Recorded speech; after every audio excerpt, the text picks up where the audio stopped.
there too. You did the nice crossover thing. That was pretty badass, yeah. Well, talking about guns being a badass part of the show, I actually, and I'm not giving away anything here, I got to shoot some guns, finally.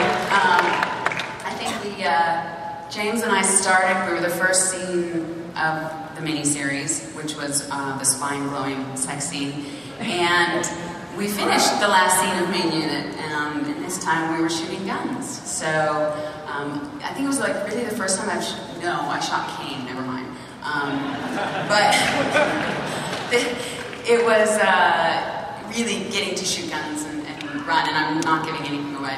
But I just kind of had to add in a few extra for good measure at the very end, because it was. But I got to shoot like a brand new first girl ever to shoot this gun. Apparently, the armory guy was very proud of me. And then I turned around and Katie had the same gun. So great, thank you. Well, at least I did get to shoot yesterday too, so maybe I was the first. But I agree with you. I was the first, yeah. I'm going to say that to all the girls. Yeah. I will agree that the dropping of the Galactica was probably one of the coolest special effects moments, and it even took me by surprise because I watched a rough cut of it when the tower was just a box with a little green thing on the top, and Galactica was like a cardboard figure dropping down. So when it actually I did see the final cut. It's pretty awesome. I don't know if it's badass particularly. I always found it feels strange coming out of my badass. Anyway, one of my favourite bits in the show is when Adama and Ty are together. I think it's this season, and it's a very serious conversation about food is running out, everybody's, whatever, people are committing suicide, whatever, and Adama says, are the people on this particular ship still eating paper? And Ty goes, no. And Adama says, why? And Ty says, paper shortage. And then they both laugh. And I hadn't seen that, you know, it was a different part of an episode I wasn't in. It just blew me away. The reality, the tragedy, the humour, the humanity. I thought that was fantastic. And actually as well, on a level of shooting guns, because I shot guns with Tricia at the end, and that was so exciting and so much fun. It just, at the very end, we finished around, the main unit finished around 4:30 in the morning, and 2 nights ago in Los Angeles I just caught Apocalypse Now. And filming the end of Battlestar was like being in Apocalypse Now. There's like 2.5 units, 3 units on different stages, not with enough walkie-talkies. So some guy runs up to me at about 2:30 in the morning and goes, "Second unit! Second unit!"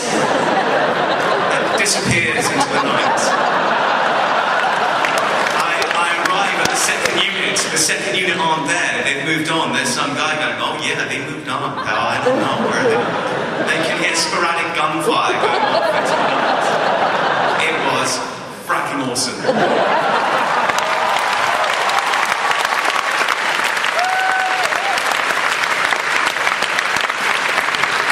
I think my favorite moment of the show is probably when President Gaius Baltar puts his head down on the desk, and then it just says 1 year later when he picks it up. That to me was, I love that. I'd never seen anybody try to do something like that on TV and do it, you know, to jump a year ahead of the narrative and do it in the middle of an episode, do it in the middle of a scene.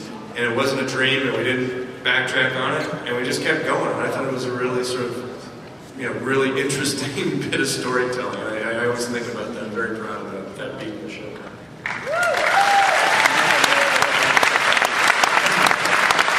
Well, you know, it's hard to pick one because it's such a, you know, it's such a powerful experience having been involved with this for so many years, and you know, the show has had so much emotional potency and so much, you know, political transcendency, and really, you know, there's so many things you could look at and you know, try to identify as the best, you know, kick-ass moment. But for me, you know, purely from an emotional standpoint, you guys can, you know, make fun of me for being soft or whatever, but the most memorable moment for me was watching Starbuck and Number 6 pound the ever-loving shit out of each other for an entire act at the end of season 1.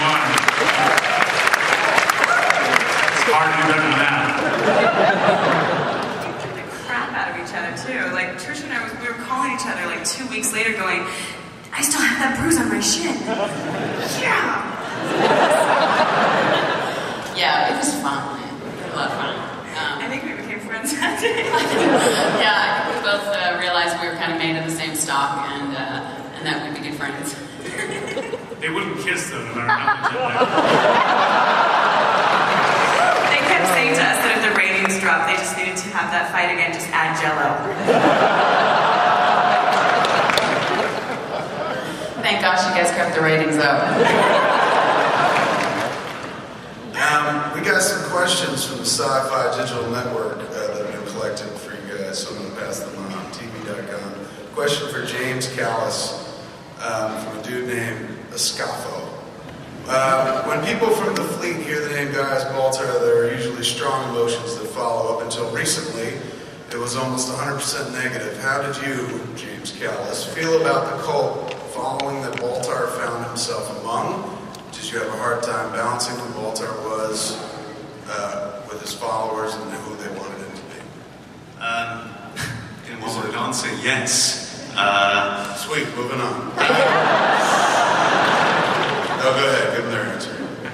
No, that's kind of it. I think I addressed that question before. He gets involved in something that's that he can't fathom. And he's also, I think, immensely bored with a lot of people who don't challenge him, but just they're like, whatever he does, they're like, oh guys, how wonderful, isn't that great? And after a while, that's like, it's like being in a prison, it's debilitating. So one of the great releases in things that you will be seeing is the journey of this guy and his cult and how they work out.